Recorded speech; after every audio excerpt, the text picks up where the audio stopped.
If you have a saline implant, chances are one of these days you're going to just wake up and have a flat tire. One breast just simply isn't there anymore. It's flat as a pancake. Deflation is a real risk of having a saline implant.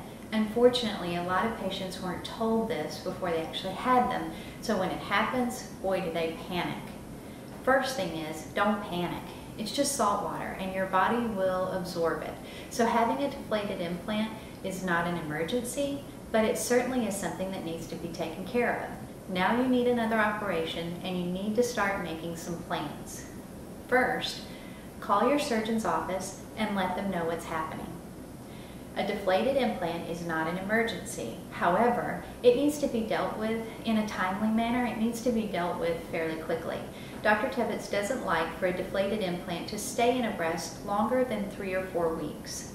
The longer the implant device stays in the breast, the more complicated the next operation would be. Plus, who wants to have to stuff one side of their bra and not the other and deal with trying to make it all look normal? I mean, you're going to be fairly motivated to get this done quickly too. The surgeon's office should start making calls for you and doing some research. When we get a call like this, we contact the manufacturers and find out where the patients are in their warranties. If you have a saline implant, you have a warranty whether you know it or not, and this warranty follows you via your Social Security number. So if you can't make it back to the surgeon that originally did your augmentation, your warranty can still be in effect. So be sure and tell the office and the surgeon's office what type of implant you have and the manufacturer and your Social Security number, and they can help you do some research and figure out what financial assistance you might be able to get. But remember and be prepared to pay all of the expenses up front, getting a refund or a reimbursement from the manufacturer once they receive the deflated, explanted device. Now the big question, do you replace one or both? Usually the answer to this lies in how long you've had your implants.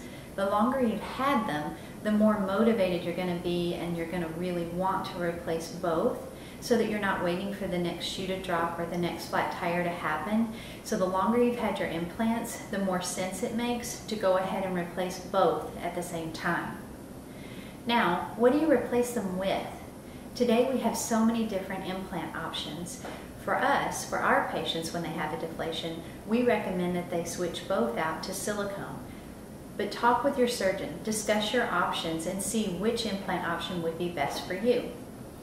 The surgery itself should be fairly simple. The surgeon will make an incision in the inframammary fold under the breast and remove and replace the device.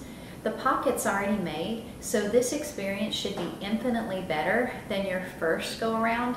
Even if you had a 24-hour recovery the first time, replacing implants this time should be a lot easier because, again, the pocket's already established.